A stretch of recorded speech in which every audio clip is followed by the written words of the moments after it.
तू वहाँ निकलता ही रहना।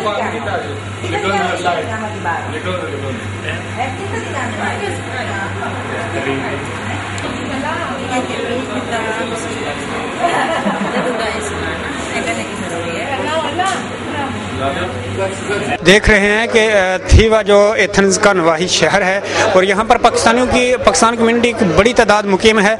यहाँ पर आज हम मौजूद थे जहाँ पे एक कारोबार का आगाज़ किया गया है पाकिस्तान कम्युनिटी के हवाले से, जो डॉक्टर ज़फ़र इकबाल साहिब का था। और इसके साथ ही हमारे आज इस तकरीब में शामिल हैं यहाँ के दिमाग खोस जो कि तहसील नाज़िम हैं। उनसे पूछते हैं कि पाकिस्तान कम्युनिटी के लिए क्या पैगाम है उनके पास।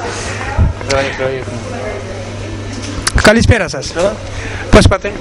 Καλά. Εύχομαι στο μαγαζί καλές δουλειές, να έχετε υγεία και ό,τι προβλήματα έχετε εσείς που είσαστε μετανάστες, εύχομαι να λυθούν γρήγορα και να είσαστε ήρεμοι και να έχετε ευτυχία πάντα. Είμαι δημοσιογράφος από πακιστανική κοινότητα. Αυτό είναι πρόγραμμα για τηλεόραση. Τι έχει μήνυμα για πακιστανική κοινότητα με Θήβα?